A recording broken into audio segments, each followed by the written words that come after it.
बाबा साहब ने हमें वोट का अधिकार दिया क्योंकि कोई और कुछ देना नहीं चाहता था। मैंने आपको कई बार बता दिया वोट का अधिकार कैसे मिला है। और बाबा साहब ये मानते थे कि कोई हमें आसानी से कुछ नहीं देगा क्योंकि हमें तो तमाम हर चीज के लिए संघर्ष करना पड़ा है।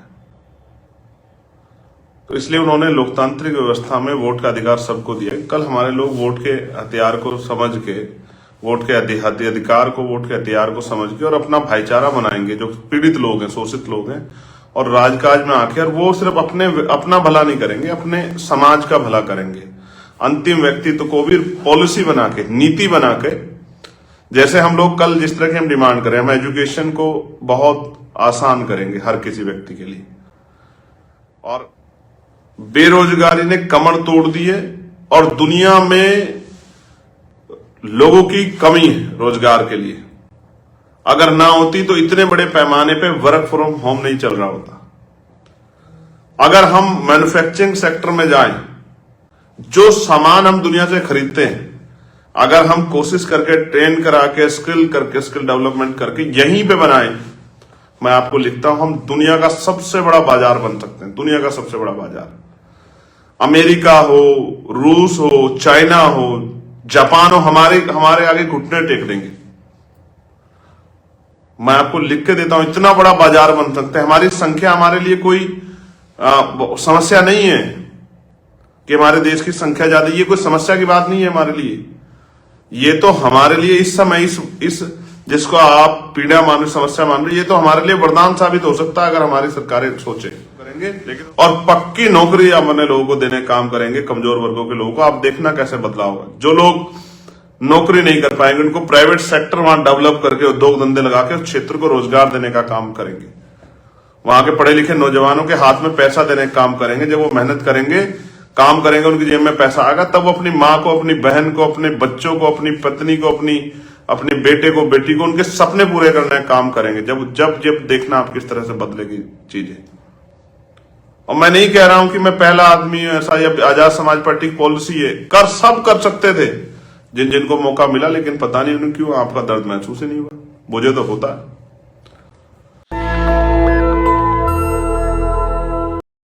मैं उसके लिए जो मेहनत आपने दिल लगा के की है और एक एक पैसा जुटा के जो लोग आए, मैंने खुद देखा। बड़ी बस नहीं थी, बड़ी गाड़ियां नहीं थी, छोटे छोटे 4 व्हीलर, और उसके साथ जो है वो हमारे यहाँ उनको छोटे हाथी टाइप कुछ उस तरह की शक्ल में होते हैं, मैक्स गाड़ियां जिनको बोलते हैं। उस पर जिस तरह महिलाएं, बड़े बुजुर्ग आशीर्वाद देने आए थे, निशब्द हूं मैं इस प्यार के लिए। और इसका अगर पूरा श्रेय किसी को जाता है तो भीम आर्मी आजाद समाज पार्टी के कार्यकर्ता और नेता को जाता, प्रदेश की टीम को, भीम आर्मी आजाद समाज पार्टी की। क्योंकि आज मैं जहां तक हूं, भीम आर्मी की राष्ट्रीय स्तर की जो पूरा हमारा नेतृत्व है, उनको आजाद समाज पार्टी का, हमारे राष्ट्रीय कोर कमेटी मेंबर, आज मैं जहां हूं ये सब उन्हीं की देन है। और बहुजन समाज के बुद्धिजीवी, कर्मचारी, अधिकारी जो हम लोगों को सहयोग करते हैं, उन सबका भी मैं धन्यवाद करता हूं। प्यारे साथियों, एक कड़ी जो कल मुझसे छूटी, जिनका मैं धन्यवाद नहीं कर पाया, वो थे हमारे बहुजन मीडिया के साथी। जिसे कोई नहीं दिखाता, उसे हमारे बहुजन मीडिया के साथी दिखाते हैं, हमारे काम को, हमारे संघर्ष को, हमारे आंदोलन को, हमारे कार्यक्रमों को। और वो उनसे जुड़े हुए बहुत सारे लोगों तक हमारी खबर पहुंचती है और उनके जरिए प्रचार का काम बड़ा आसान हो जाता है। क्योंकि टीवी पे तो वही दिखते हैं, कभी ये जी, कभी वो जी। टीवी पे हम कहां, कमजोर हक वंचित समाज के लोग कहां दिखते हैं। और कल के लिए मैं एक इंपॉर्टेंट बात आपको बताना चाहता हूं। मुझे उस पर हंसी भी आ रही थी। हालांकि मैं लोगों से परिचित नहीं हूं, लेकिन मुझे जानकारी है और मैं कोशिश कर रहा हूं कि उनकी पूरी रिपोर्ट मुझे निकल जाए। कल कुछ कर्मचारी जो हैं, जो आए तो ड्यूटी पे थे, लेकिन वो एक शानदार काम कर रहे थे। ये हमारे लोगों को सचेत रहने की आवश्यकता है भविष्य के लिए, कि वो जो हमारा साउंड सिस्टम है, जब हम बोलने आए, अध्यक्ष जी बोल रहे थे भीम आर्मी के राष्ट्रीय संयोजक, तो वो उसको डिस्टर्ब कर रहे थे। ये कई बार हुआ है, पहली बार नहीं हुआ, कई बार हुआ। भोपाल में भी हुआ था, दिल्ली में भी हुआ था, ये मुजफ्फरनगर में भी हुआ था कि बार बार साउंड डिस्टर्ब होता। मुझे बाद में जो हमारे साथियों ने, जो इंटेलिजेंस के साथी हमारे लगे थे, हमारे संगठन के, उन्होंने मुझे बताया कि कुछ पुलिस के भाई थे, हालांकि मैं पुलिस के भाइयों से बड़ा प्रेम करता हूं और मैं लगातार उनकी आवाज उठाता हूं, लेकिन कुछ पुलिस के भाई थे, वो व्यक्तिगत कारण में या किसी नेताजी कहे पे या अपने अधिकारियों कहे पे, जिस तरह का कल उन्होंने कार्य किया है साउंड सिस्टम को डिस्टर्ब करने का साइलेंट मोड पे, हालांकि हमारे साथियों की नजर उन तक चली गई। वो हमारी रिपोर्ट में जब कल रात में आया तब मुझे पता लगा, क्योंकि सब चीजों की रिपोर्ट बनती है, किसने कितनी मेहनत की, किसने क्या किया। तो मुझे बड़ा अचंभा हुआ कि जो हमारा रक्षक है, हमारा सुरक्षा कवच है, हमारी पुलिस, क्या उनके साथी ऐसा कर सकते हैं? क्या वो वास्तविकता में पुलिस के ही साथी थे, कोई और थे जो पुलिस के रूप में वहां खड़े थे? ये बड़ा चिंता का विषय था मेरे लिए। तो मैं आगे से अपने साथी से कहूंगा कि जहां साउंड सिस्टम लगा हो, जहां से हम अपनी पूरी बात को रख सकते हैं, उसकी निगरानी आप लोग आवश्यक करें, क्योंकि आगे 4-5 रैलियां हैं। अभी हम लोग उत्तराखंड में भी रैली करने जा रहे हैं, उसकी तैयारी भी हमारी शुरू हुई होंगी। आज ही मेरी प्रभार जी से और हमारे जो राष्ट्रीय कोर कमेटी के साथी, उनसे मेरी बात हुई है। बहुत जल्द हम वहां भी रैली करने जा रहे हैं। तो ये बड़ा अचंभा का किस्सा मेरे सामने आया था रिपोर्ट में, और उन्होंने मुझे कुछ उसके तथ्य भेजे, तो मुझे बड़ा आश्चर्य लगा कि हमारे अगर पुलिस के साथी ही इस तरह की चीजें करेंगे तो ये तो खराब हो जाएगा, तो लोकतंत्र पर सीधा हमला हो जाएगा। हम लोग तो संविधान को मानने वाले लोग हैं, और मैं मान भी नहीं पा रहा हूं, मगर क्या करूं, रिपोर्ट में है तो मुझे ये महसूस हो रहा है कि ऐसा कैसे हो सकता है। और मुझे उन्होंने उनके बारे में बताया है, पूरा जानकारी दी है कि जब मैंने उनसे पूछा कि भाई कार्यक्रम में ये जो अव्यवस्था हुई साउंड की, बार बार डिस्टर्ब क्यों हुआ, तब उन्होंने मुझे बताया कि हमने जब देखा तो हमने देखा कि 2 पुलिस के साथी बार बार तार को पैर से खींच रहे थे, तोड़ने की कोशिश कर रहे थे, उस पर वजन डाल के उसको डिस्टर्ब कर रहे थे। तो मुझे बड़ी पीड़ा हुई कि ऐसा तो नहीं होना चाहिए था। एडमिनिस्ट्रेशन पुलिस का काम हमें सहयोग करना है, क्योंकि हमने परमिशन ली है, ना कि डिस्टर्ब करना। ये बड़ा गलत है, इसमें सुधार होना चाहिए। आगे से हम लोग निगरानी करेंगे। कार्यक्रम के आयोजक साथियों से मेरा आग्रह है, जहां भी कार्यक्रम हो वो अपनी जो है वॉलंटियर की टीम, और मैं वॉलंटियर की टीम जो है उसको लगाए वहां। और मैं वॉलंटियर साथियों का भी धन्यवाद नहीं कर पाया था कल, उन्होंने भी बहुत प्रयास किया, क्योंकि वहां जगह नहीं थी, फिर भी मेरे भाइयों ने कितना प्रयास किया। यार मैं क्या आपके सम्मान में कहूं, जो काम बड़े बड़े दल नहीं कर पाते, बड़े बड़े पैसे वाले लोग नहीं कर पाते, आपकी हिम्मत हौसले की मैं क्या दाद दूं। मैं आज किसी से बात कर रहा था, एक सज्जन से, तो उन्होंने मुझसे कहा कि चंद्रशेखर भाई, आप कमरे में बैठ के कोई भी फैसला ले सकते हो, लेकिन कमरे के बाहर जाके आप देखना कि आपके लोग आपसे कितनी उम्मीद लगाए बैठे हैं। वो माएँ जो खेतों में काम करती है, कंपनियों में काम करती है, फैक्ट्रियों में काम करती है, घरों पे रहती हैं, जो अपने बच्चों के लिए अच्छे सपने देख रही है, उन माओं के, उन बच्चों के, छोटे छोटे बच्चों के, जो आप में अपना नेता देखते हैं, आपके वो भाई जो आपके लिए एक आवाज पे खड़े रहते हैं, ठंड की परवाह नहीं करते, कैसे कैसे एक एक पैसा जुटा के तेल की व्यवस्था करते हैं अपने मतलब मेहनत की कमाई से, अपनी पॉकेट मनी से, और आपके कार्यक्रम को सफल बनाते हैं और दौड़ते हैं जी जान लगा के, 3-3, 2-2 करके। हालांकि मैं उनसे आग्रह करता हूँ हेलमेट पहना करो, आराम से चला करो, मेरे लिए आप ही सब कुछ है मेरे प्यारे भाइयों। लेकिन मैं क्या कहूं कि कैसे बयां करूं कि जिसने भी रैली को देखा उसने मुझे जरूर जो है, जब मैंने स्टेटस पे लगाई, ये मैसेज भेजा कि भाई शानदार, लेकिन मैं उनको क्या पता कि ये होती कैसे। इसके लिए मेरे नौजवान साथी कितनी मेहनत जुटाते हैं, मेरी माए, मेरी बहनें, मेरे बड़े बुजुर्ग, हमारे संगठन के एक एक कार्यकर्ता नेता कितनी मेहनत करते हैं। किसी को नहीं पता ना, सबको रैली दिखती है, उनकी मेहनत नहीं देखती कि वो कितनी मेहनत करते हैं। यार शब्द कम पड़ जाएंगे आपके सम्मान में, मगर सम्मान के बाद आप काम करना मत बंद कर देना। रैली आपने कर ली, बहुत अच्छी बात है, लेकिन मैं आपसे आग्रह कर रहा हूं, जितने भी लोग मुझे सुन रहे हैं उत्तर प्रदेश के या हिंदी भाषी किसी भी प्रदेश के, समय बलवान होता है और आपके सामने इस समय करो मरो की स्थिति है। घर से निकलो, काम करो, भाईचारा बनाओ बहुजन समाज में, SC ST OBC, मुस्लिम, जैन, सिख, बौद्ध, ईसाई भाइयों में भाईचारा बनाओ। अगर आपके अंदर स्वाभिमान सम्मान से जीने की आग जो है लगी हुई है, अंदर जोश जुनून है, तो जब तक आप भाईचारा नहीं बनाओगे तब तक कामयाबी नहीं मिलेगी। तो निकलो, बूथ कमेटियां बनाओ, भाईचारा कमेटियां बनाओ, घर से निकलो, काम करो, 1 घंटा 2 रोज। मैं आपको विश्वास कर रहा, आपके से 1 घंटे में मैं अपना पूरा जीवन जो है निछावर कर दूंगा, अगर आप 1 घंटा काम करने के लिए तैयार हो। मुझसे तो आप जो मांगोगे, जो आप कहोगे। देखो, मेरी एक बात आप जानो, बाबा साहब ने हमें वोट का अधिकार दिया क्योंकि कोई और कुछ देना नहीं चाहता था। मैंने आपको कई बार बता दिया वोट का अधिकार कैसे मिला है।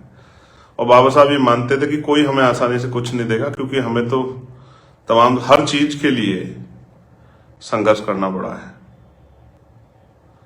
तो इसलिए उन्होंने लोकतांत्रिक व्यवस्था में वोट का अधिकार सबको दिया। कल हमारे लोग वोट के हथियार को समझ के, वोट के अधिकार को, वोट के हथियार को समझ के और अपना भाईचारा बनाएंगे, जो पीड़ित लोग हैं, शोषित लोग हैं, और राजकाज में आके, और वो सिर्फ अपना भला नहीं करेंगे, अपने समाज का भला करेंगे। अंतिम व्यक्तित्व को भी पॉलिसी बना के, नीति बना के, जैसे हम लोग कल जिस तरह की हम डिमांड करें, हम एजुकेशन को बहुत आसान करेंगे हर किसी व्यक्ति के लिए। और इवन आजाद समाज पार्टी की पॉलिसी है कि हम लोग सरकारी कर्मचारी, अधिकारी और नेताओं को, उनको और उनके हितों को, उनके परिवारों के हितों को एजुकेशन सिस्टम से जोड़ेंगे कि DM, SSP, IG, DIG, DGP, ADGP तमाम, और चीफ सेक्रेटरी से लेकर गांव के जो सचिव है, जिसको हम कहते हैं सेक्रेटरी, उसके बच्चों, उनके बीच में जितने अधिकारी आते हैं, टॉप मोस्ट अधिकारी स्टेट के, उन सबको, और मुख्यमंत्री से लेके और गांव के प्रधान और पंचायत का जो सदस्य, उन तमाम बीच में जो कड़ी आ रही है, उन सबके बच्चों की एजुकेशन को हम सरकारी सिस्टम से जोड़ेंगे और सरकारी स्कूल में उनकी पढ़ाई कराएंगे।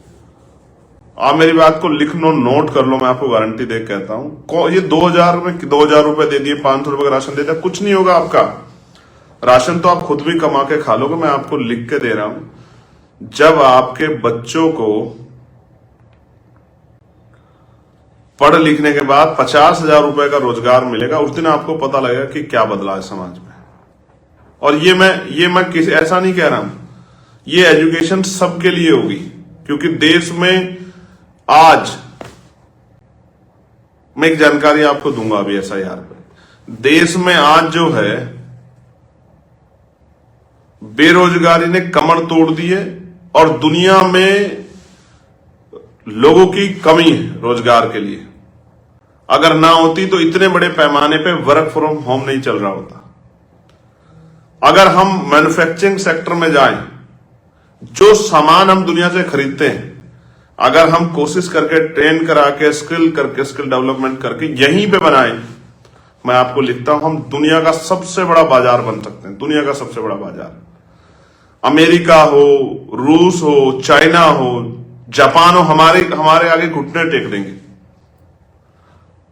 मैं आपको लिख के देता हूं, इतना बड़ा बाजार बन सकते हैं। हमारी संख्या हमारे लिए कोई समस्या नहीं है कि हमारे देश की संख्या ज्यादा, ये कोई समस्या की बात नहीं है हमारे लिए। ये तो हमारे लिए इस समय, इस जिसको आप पीड़ा मान रहे, समस्या मान रहे, ये तो हमारे लिए वरदान साबित हो सकता है अगर हमारी सरकारें सोचे। लेकिन उनको पता है अगर गरीबों के पेट भर जाएंगे तो फिर नेताओं की राजनीति कैसे चलेगी। प्यारे साथियों, मैं बहुत जिम्मेदारी से आपसे कह रहा हूं कि अगर आप एक अवसर बना लें काम करने का, कि हमें काम करके दिखाना है, मैं आपको लिख के देता हूं,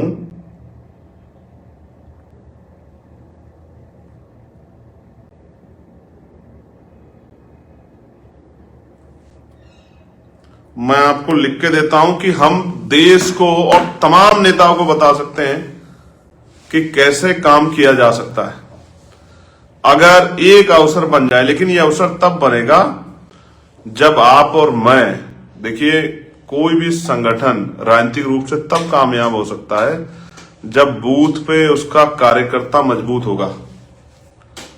जब बूथ पे उसका कार्यकर्ता मजबूत होगा, बूथ पे उसकी आवाज उठाने वाला मजबूत होगा, तब जाकर कोई भी संगठन, कोई भी दल कामयाब हो सकता है। जब उसका बूथ पे झंडा उठाने वाला, उसकी वोट को, बूथ की वोट को तैयार करने वाला और उस वोट को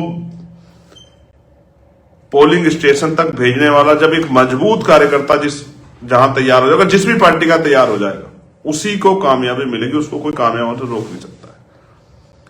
बूथ पे लोग इस समस्या सुनने वाला, उनकी आवाज बनने वाला जिस पार्टी का वर्कर खड़ा हो जाएगा। इसलिए मैं आपसे कह रहा हूं, आप में जोश बहुत है, जुनून बहुत है, आप भागदौड़ कर सकते हैं, मौका आपके पास है, दल आपके पास है, सिंबल आपके पास है, नेता आपके पास है, झंडा आपके पास है, लग जाओ और इस अमीरों की दुनिया को बता दो कि गरीब कमजोर नहीं है। और इस बार एक एक वोट पंचायत चुनाव में बाबा साहब अम्बेडकर के नाम होनी चाहिए, मान्यवर काशीराम साहब के नाम होनी चाहिए, ज्योतिबा फूले जी के नाम होनी चाहिए, साहू जी महाराज जी के नाम होनी चाहिए, महामना रामसु वर्मा जी के नाम होनी चाहिए, बाबू जगदेव प्रसाद जी के नाम होनी चाहिए, जननायक कपूरी ठाकुर जी के नाम होने चाहिए, ब्रह्मानंद लोधी जी के नाम होने चाहिए, संतराम प्रजापति जी के नाम होनी चाहिए, ईवी पेरियार रामा नायकर स्वामी जी के नाम होना चाहिए, मां अहिल्याबाई होलकर जी के नाम होना चाहिए। और एक एक वोट और एक अवसर आपको बताएगा कि आजाद समाज पार्टी कितना बड़ा बदलाव कर। जब हम लोग हेल्थ पॉलिसी जो हमने कहा बनाएंगे कि सबका इलाज सरकारी अस्पताल में होगा, आप देखना कैसे बदल जाएगा पूरा सिस्टम, जो आपकी जेब से लाखों रुपए जाते हैं। जब हम ये महंगी बिजली पे हमला करके और इसका सरलीकरण करके पुराने बिल को 300-400 रुपए के बिल को आपको लौटाने का काम करेंगे, आपको एहसास हो जाएगा जहां 3-4 हजार में आपकी जेब कट रही। पूंजीपतियों को दिया रास्ते आसान और गरीबों के लिए रास्ते कठिन करने वाली सरकारों को जवाब देने का काम आपको और मुझे करना है। जब हम बैकलॉग भरने का काम करेंगे, जो लाखों सरकारी नौकरी आए उसको SC ST OBC में बांट के संख्या के आधार पर उनको दिलाने का काम करेंगे, आपके लाखों बच्चों को रोजगार मिलेगा। जब हम नई नौकरियों का सृजन करेंगे, जब हम ठेकेदारी को खत्म करेंगे, संविदा खत्म करेंगे, ठेकेदारी और आउटसोर्सिंग खत्म करेंगे और पक्की नौकरी अपने लोगों को देने का काम करेंगे, कमजोर वर्गों के लोगों को, आप देखना कैसे बदलाव होगा। जो लोग नौकरी नहीं कर पाएंगे उनको प्राइवेट सेक्टर वहां डेवलप करके उद्योग धंधे लगा के क्षेत्र को रोजगार देने का काम करेंगे।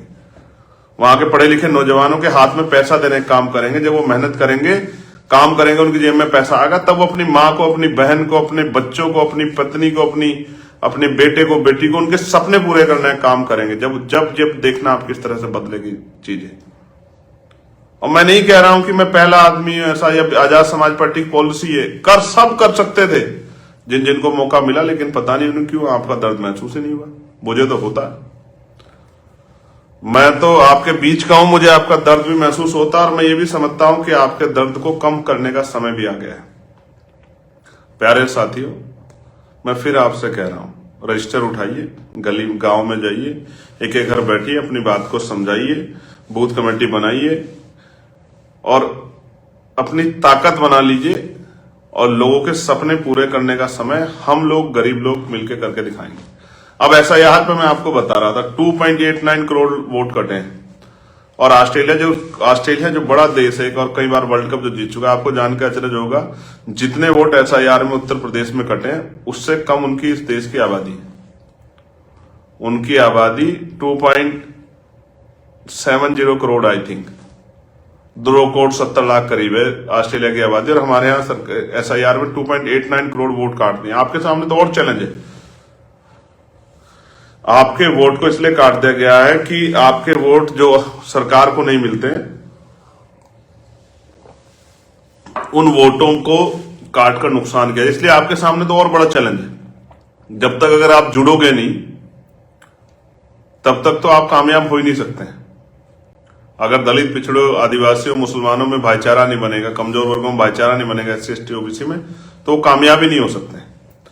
इसलिए मैंने, और एक बात और इम्पोर्टेंट, जब ये बात आई और हर बार आती है, मैं आपको ये बात इसलिए बता रहा हूं कि ये बहुत सोची समझी बात है, आपको इसकी समझ होनी चाहिए कि बांग्लादेश में दीपू दास की हत्या होगी, बिल्कुल गलत हुआ है।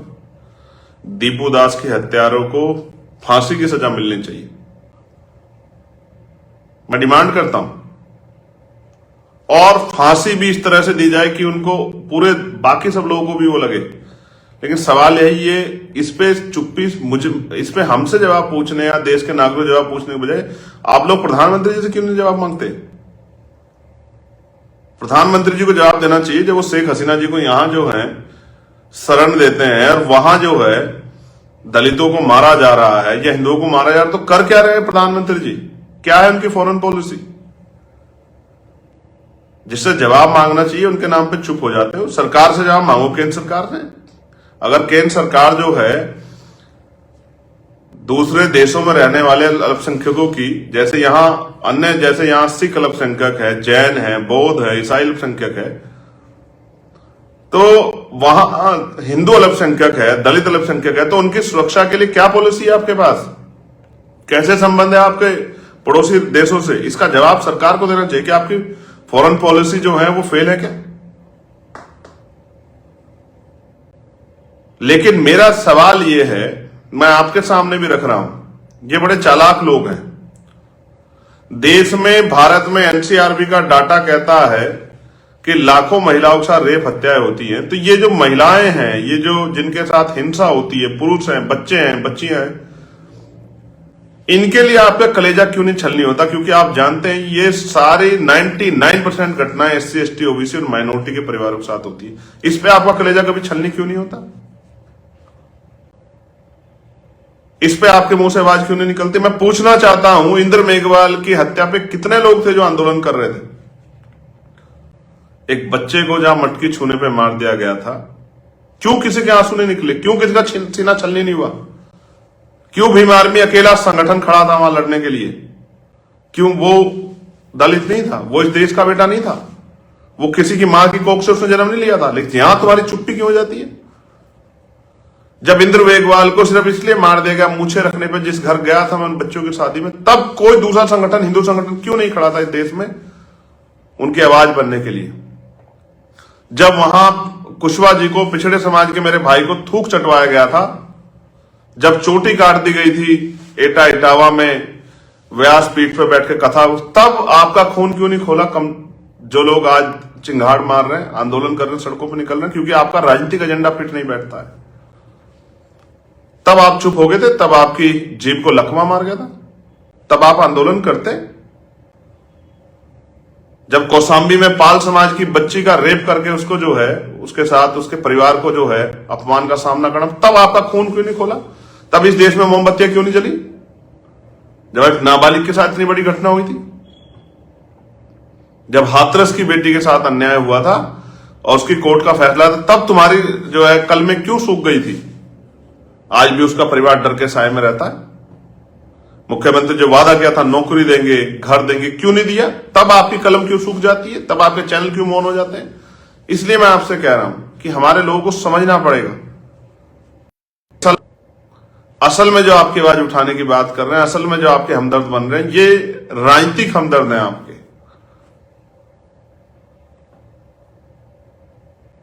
इनका प्रेम राजनीतिक प्रेम है, और आजाद समाज पार्टी भीम आर्मी का प्रेम मां की तरह है, जिस तरह मां का प्रेम अपने बच्चों की तरह होता है। जब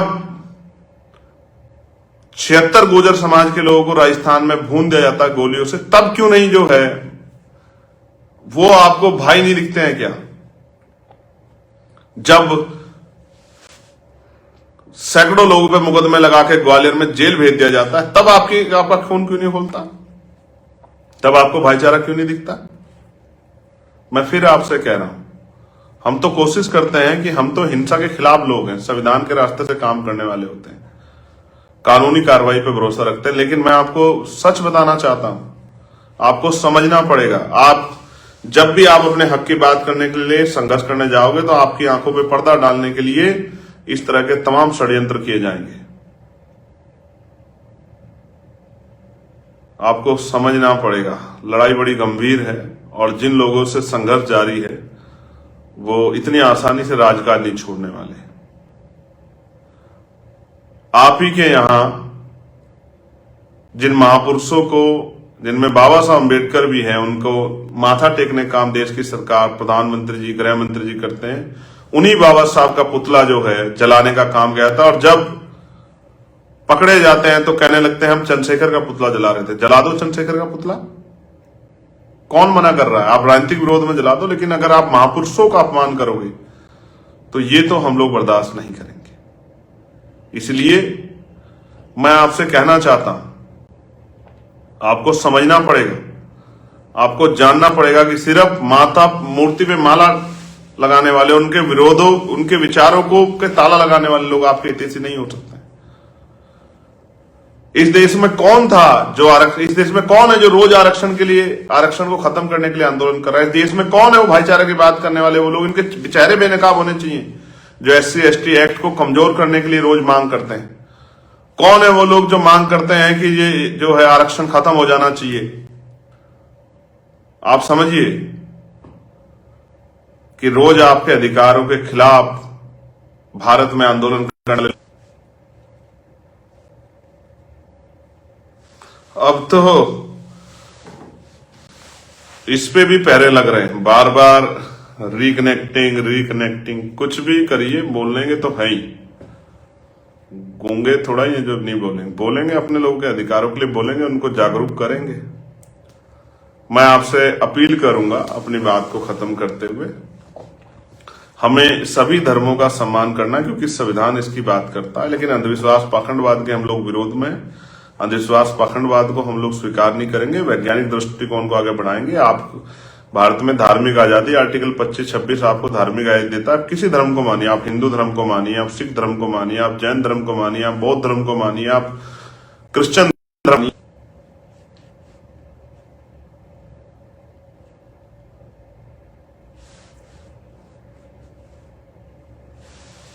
ये आपका अपना अधिकार है। आप इस्लाम को मानिए, इसमें कोई किसी को नहीं रोक सकता है।